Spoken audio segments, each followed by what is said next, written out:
Hey everybody, this is Fi. I'm checking out Haywire. This is a game I've not played before. Gonna give it a playtest and see if we can get some useful feedback. I've got the game page open here. It says Haywire is a randomly generated 2D action platformer game. The player controls a rogue ex-cop against an army of robots gone haywire. Please see the included readme.txt file for a list of the game's controls. Please note that this game is still very early in development and there may still be some glitches and crashes. Alright, music is maybe a little loud, but not too bad. Might be nice. I mean, I understand you don't have... with the game being in development, you might not have all the controls and stuff in the game itself yet, but it might have been nice to just like put it on the game page, rather than making me dig up the readme file here, but that's alright, not that big a deal. So I open that up here. It says walk left is A. Okay, it's got... left and right A and D, aim up is W, aim down is S, jump, skip cutscenes is space, shoot is left mouse button, throw grenade is E, purchase from vending machine is F, pause is escape, Alt F4 is I wish I was playing a better game right now, okay. Oh, gamepad controls, Alright, so it looks like this is going to be a, like utilize the mouse for aiming and shooting. So for a platformer, typically I would prefer a gamepad, but for mouse aiming, I would, prefer to use a keyboard and mouse rather than like using the thumbsticks. So I'm gonna try the keyboard and mouse. It's kind of that unfortunate case where there's not really a correct option, I guess, for this genre of game, but it should be fine. I'm going to give this a shot. Let's go ahead and try the actual game here now. I'll go ahead and click on the options. We got full screen activated, music volume. Alright, might be nice to have stuff like VSync, maybe different full screen modes between exclusive or borderless window mode, that kind of thing. Hopefully it's not too loud in the capture. I did turn it down a little bit before I started recording. Let's go ahead and click on start. Hello. This is the AGDG Demo Day 34 demo for Haywire. Please remember that the game is still very early in development, and there might still be some glitches and crashes. Thank you for playing, and I'm sorry in advance to disappoint you. Okay, well this is, this isn't really necessary. But, oh, okay. Oh, alright, so, yeah, I just remembered it said aiming for up and down is W and S. So this is a little strange. I kind of thought that once it was suggested that you'd use the mouse button to shoot, I kind of immediately considered that it would use the mouse for aiming also, which apparently isn't the case. Alright, jump speed is, very fast, okay. So in this case, I might actually prefer a gamepad. I'm actually going to plug that in real quick, see if that will just kind of work.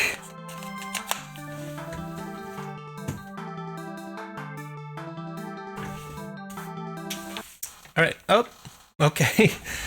Interesting. So I connected the Xbox controller. As soon as I touched the thumbstick, it crashed. Just said it stopped working. It didn't give me like an error message or anything. So that's very strange. Let's go ahead and give it a try again. Hopefully this will hook into OBS. It's a little finicky with OBS for some reason. I don't know what causes that.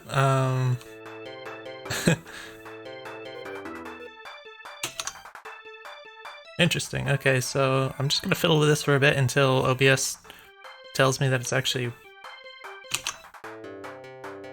capturing what I'm doing here.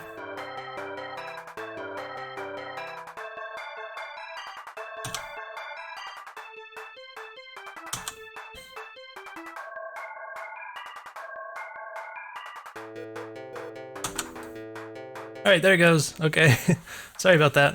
So this doesn't happen so much anymore, but it just kind of depends on the game. I don't know if it's the engine being used or something, but sometimes OBS just has trouble hooking in to certain games, and other games it just doesn't have any trouble, so I don't know what that's all about. But okay, so I've got the gamepad connected. Looks like it... Oh, this is interesting.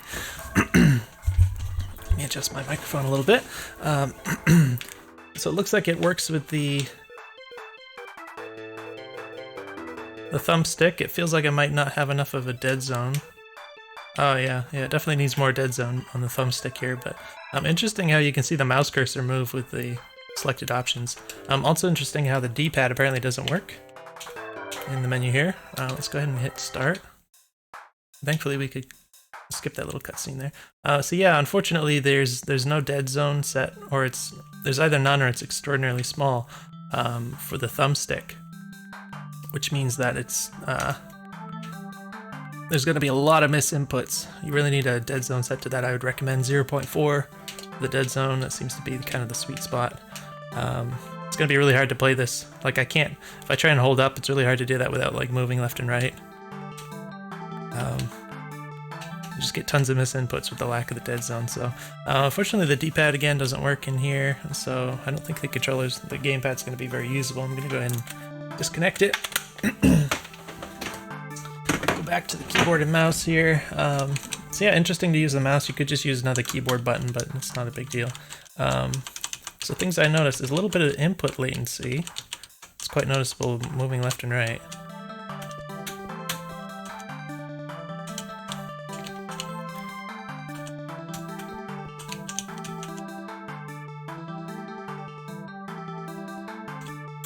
Might just be down to use a V-Sync or whatever. The jumping is... Not only does it move up and down very fast, but if you hold the button, it kind of keeps jumping like this. It should wait for the button to be released before jumping again, I would say. So yeah, it definitely feels... the jumping feels really wonky. It feels like really out of control. Between the fact that it goes up and down so rapidly and the fact that it keeps jumping as soon as you hit the ground again if you don't let go of the button quick enough. Pretty wonky. Another thing I noticed is the camera behavior. It's kind of going a little wacky with the jump here. I would make some adjustments to that so that it doesn't like zoom up and down like this with your jumping motion. Let me see here. E is some kind of grenade thing that I just wasted, I guess. In the top left there's some UI. I can't really make out what the symbols are apart from the hearts. Looks like a mushroom and like a cross, like a med pack or something. I don't know. Oh my gosh, what the heck? Can I jump on these guys, or is that what I'm supposed to do? Oh wow, that's a really fast bullet. Holy cow. Right, we're gonna start over. I guess we just click on menu. Have to go through this again. Interesting. So this is different already. Oh, you can shoot straight up and straight down, but you can't do diagonal.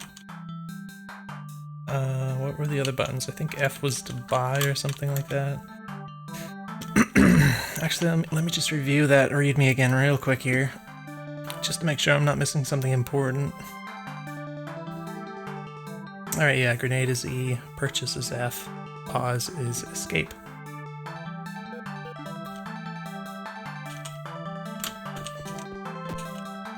Those bullets are incredibly fast.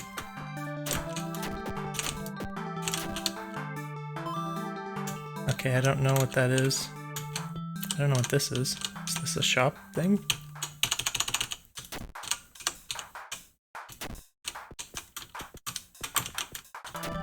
Oh, I can shoot it. That's weird. I don't know what that is, though. Alright, so yeah, I'm pretty confused about the...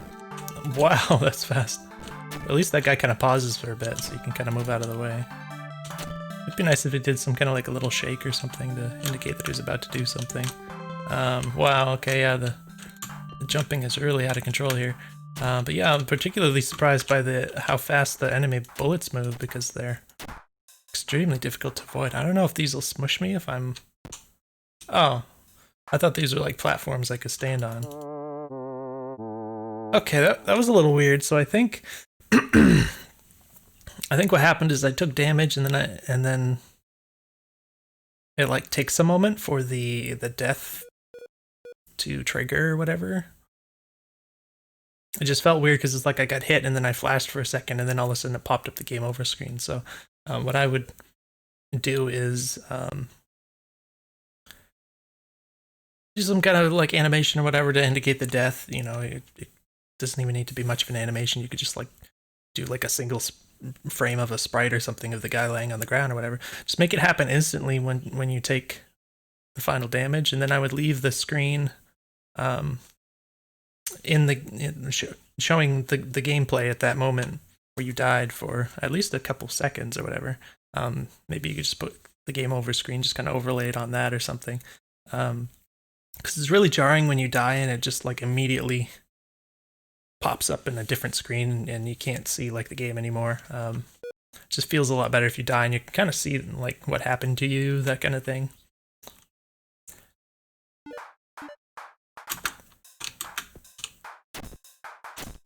What is that? Oh. So another thing that's interesting is just how small your bullets are. And it always kind of comes out of where the gun is positioned, so it's like it's not really centered on the player. So it can be a little hard to shoot some things that like it feels a little harder than maybe it ought to.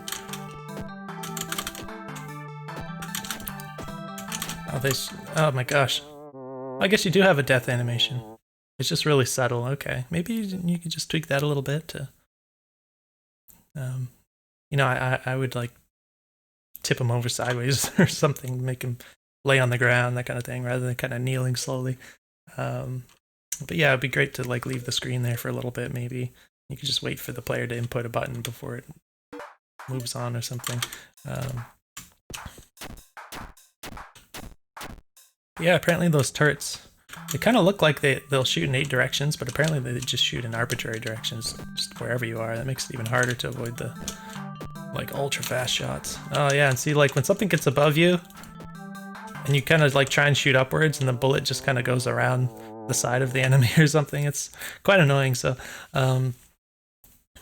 you know, I think that the first thing that would probably be a good idea is to make the bullets kind of come out of the center of the character when shooting up or down, rather than the tip of this little drawn gun. So you could have him like point his gun straight upwards when you hold up or down or downwards, to kind of center that, and that would make a big difference, I think. And the other thing is to consider some of the sizes of these colliders. So you don't want your player shots to be too hard to hit on the enemies, because it just doesn't feel good if you have to be like ultra precise sometimes. It kind of feels like it's a little too difficult. Like you can feel like you kind of line things up right, but they just barely miss anyways, and then you just get nothing for the effort, and it doesn't feel very good. So that's something I would consider tweaking. I would definitely consider. I think you just jump on these guys. They just hurt you. I don't quite understand that enemy. I mean, I guess you could like try and jump and shoot downwards at it, but the jumping is way too fast to really make that feasible, I'd say. But yeah, I would suggest making the enemy bullets much slower. Give the player more of a chance to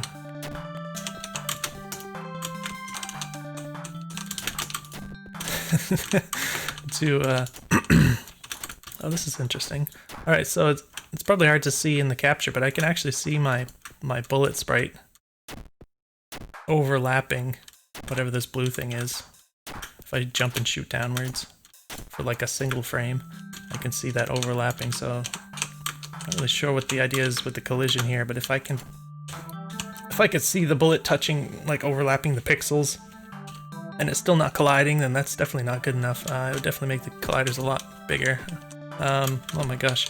Oh yeah, and so what do I even do in this situation? Alright, so yeah, that seemed kind of quite impossible.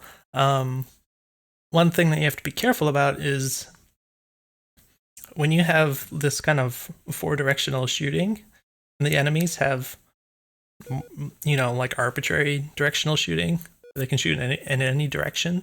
You end up in these weird cases where you have like a pretty big disadvantage, or they have a pretty big advantage over you, I guess, where they can, you know, shoot you from anywhere, whereas you have to get into like really specific positions to actually be able to shoot back at them at all.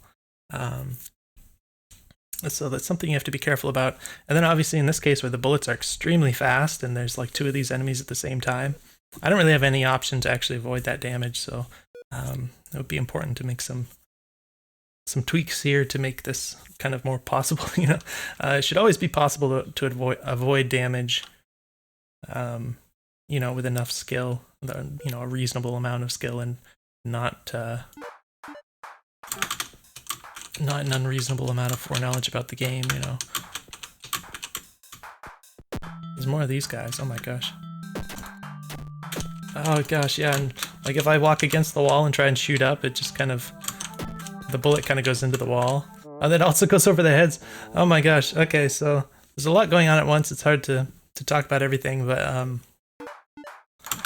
so for example, if there's an enemy on this wall, the intuitive thing to do is to walk to the wall and then hold up and shoot. You just, you get under the enemy and you shoot upwards, but the bullet kind of goes right into the wall because of the way it's positioned, so that's too bad. You have to do this kind of weird thing where you have to just try and line it up perfectly here, which is quite hard because of this sort of little bit of input latency also.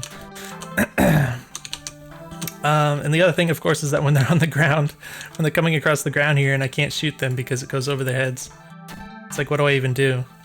I don't actually have options to attack these enemies.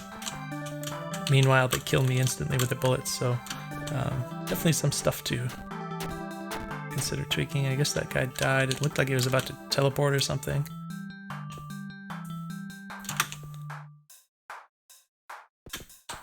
Oh, hello. Oh my gosh.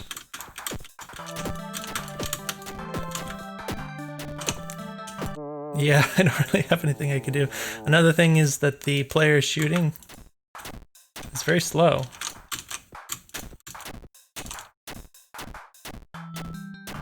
So what that means is that when I'm trying to move around really fast and do these really quick maneuvers, like trying to jump down here and shoot really quick, and then jump back up and do this kind of thing really fast to try to have some hope of both avoiding attacks and doing damage. A lot of times my weapon is kind of still in cooldown in these crucial moments where I can't actually shoot again. And it makes it also a lot less forgiving if you miss a shot, because then your follow-up shot, it takes so long for it to be viable again. So so what I'm noticing is that the enemies that shoot kind of have very similar characteristics to the player shooting, where they tend to be about the same rate, and the bullets are the same speed. And in this case, actually, the enemies are kind of more powerful because a lot of them could shoot in any direction, which is like a massive advantage over mine. So one concept that's good to keep in mind is that with this kind of game, especially with a single player game, generally what you want to do is you want the player's attributes to kind of be more powerful than the enemies. So there's a lot more of them and there's only one of you. So in order to kind of, match up, you want to give the player a lot of power that they can work with so that they can take on a ton of enemies and survive and get through the whole game, just on their own. So in general, you want a lot of this stuff to kind of be tuned in favor of the player. And specifically, I'm talking about like with the shooting. So for example, the player shots, these are nice and fast, these are good. The enemy shots should be much slower. Therefore, you can actually have a chance at dodging them. And also I would say player shots should be a lot more rapid fire. You should be able to shoot a lot more quickly. Maybe you could even make it kind of semi-auto or something where you can just kind of spam the fire button. That can feel pretty good. Like you would do in Mega Man or something, where it's pretty much like as fast as you hit the button, the bullets come out, but you could also, limit it to some degree. Maybe you can only have 3 bullets on the screen at a time, that would be the Mega Man style. Things like that, or you could just make it, faster. You could even make it like a machine gun or something. Lots of different ways you could do it, but I would definitely make it shoot faster than this to just empower the player more. And then, of course, what I said about, the directional aiming. You could make the player able to shoot diagonally, of course. That would be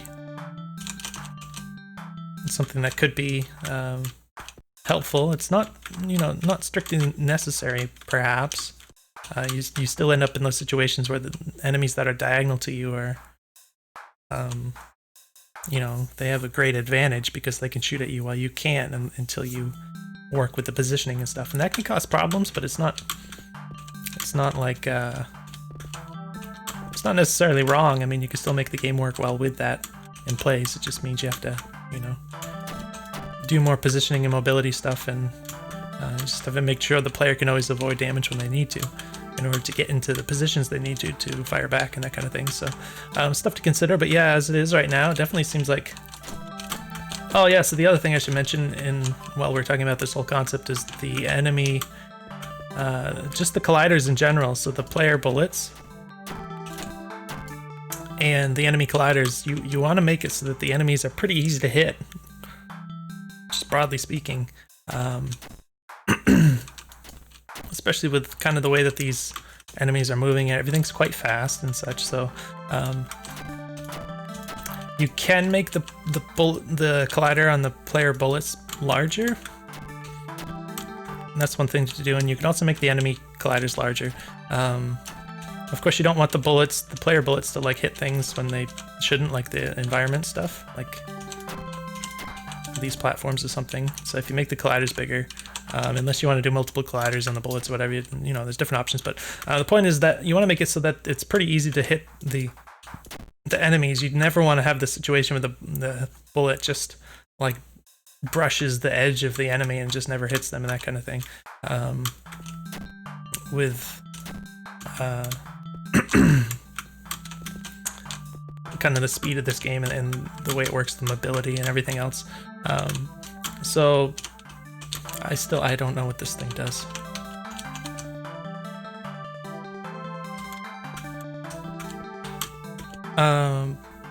So yeah, it would be a good idea to actually, I would just make some of the enemies a little larger. I think I don't think it's great when, when they're on the floor and I shoot over the heads and this kind of thing. But you could also just make, you know, the colliders larger. Just, you know, just be intelligent about working out these situations. But let's give this another shot, see if I can take it a little more seriously. The jumping is really hard to come to terms with as it is right now.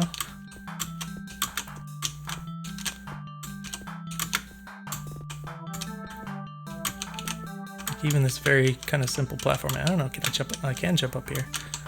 This should be easier than it is, I think.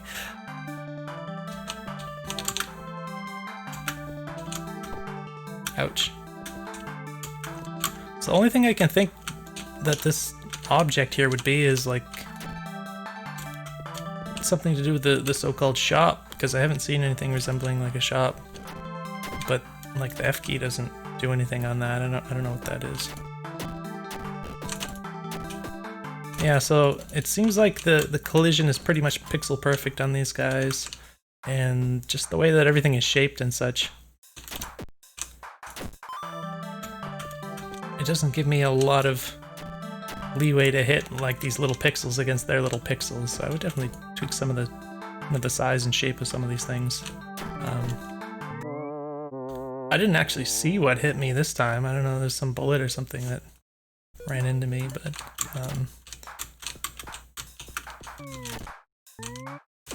oh. Alright, even when I'm like dodging, it seemed like I dodged like the instant he was gonna shoot, and it still, the shot still went directly into my body.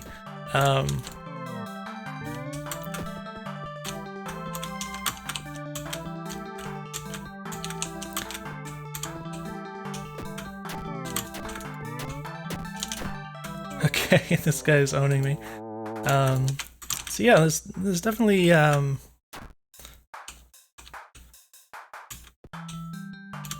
mean, these are really easy things to tweak. Oh my gosh, these are really fast. Yeah, the fact that I can't outrun this is probably a problem in this particular situation, because like I have to jump over it and then run past. Oh my gosh. I don't actually... I don't think I have any options here. Oh my gosh. Interesting how the UI is actually covering up the enemy there. That might be something in the top left. Might be something you might want to tweak also, if you're going to have these enemies that go up there. Okay, so I transitioned over the screen and then it triggered the game over afterwards. It's interesting. Yeah, anyway, so there's a lot of stuff here that's it's really just a matter of tweaking some simple variables, and this will be like far more playable and enjoyable. Hopefully I've done a reasonable job of kind of communicating what I think would be best in those terms. So if you can figure that out, I think you know, you'll be a lot happier, and people will be a lot happier with what you've got here. It's definitely, you know, it's a start of something that could be pretty fun.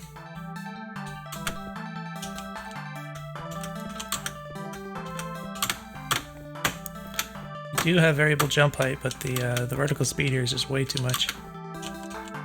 I can't do even some of these like little simple jumps where I just need to jump, you know, to avoid something, because my vertical speed is so much higher than my horizontal speed. It creates these problems. I wonder how much of this you could just run through without killing anything. Is there a... Oh, maybe this is the shop thing. That's cool. 3... Oh, so I need to earn stuff. I guess that's like the money or whatever. Okay, I see what you're doing here. Yeah, this is pretty cool. So I can choose this or this. I don't know if there's anything else that would show up to purchase at any other point. Might be a little... I mean, I think it'd be cool if there's some more, you know, something else that you could purchase, some other things to add a little bit of depth to the game or whatever. I still don't know what this is. Oh my gosh. So yeah, if I just kind of ignore the enemies and run around... Oh, this is a dead end. Oh my gosh, no. Right. It's nice how quickly you can restart. That's kind of cool, I guess. But yeah, I can see a few more of the rooms, just kind of ignoring the enemies here. Just kind of cool. So as far as I can tell, all the rooms are pre-made, but they are randomly combined to form the map here. I do notice that definitely seems like it can get confusing in the sense that you could get lost pretty easily. Oh my gosh, this is ridiculously hard. What the heck? Why can't I get up there? Wow. Okay. Might be nice if I could duck or something, I guess. But yeah, just the way that the levels can kind of go in any direction, it kind of makes this big grid of rooms. And you don't really have any way that I know of to navigate it, so it might be nice to have some kind of a map or something that kind of, you know, maybe one that just kind of fills out while you visit each room. I think that'd be really nice. And then I don't know if there's like a...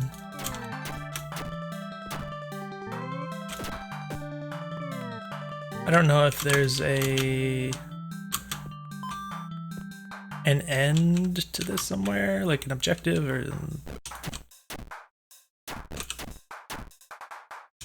like an exit or something that brings me to another level or floor or whatever you want to call it. So that's something I'm curious about. Or if right now it's just purely just some random rooms strung together. What is that? I guess that was just a couple of blocks or something. It's one of these floating platforms stuck on top of each other. So yeah, hopefully this was useful for you. I'll probably wrap up this video, but it's definitely a lot of, you know, just itty-bitty things that could be tweaked to make this much better experience, I would say. And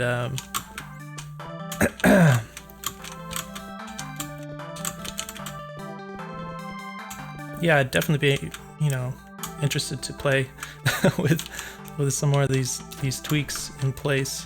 Whereas right now it feels pretty rough, but you know, it has the ideas in there that could make this pretty fun. So hopefully the video was useful for you. Let me know if you have any questions, and I'll see you in the next video.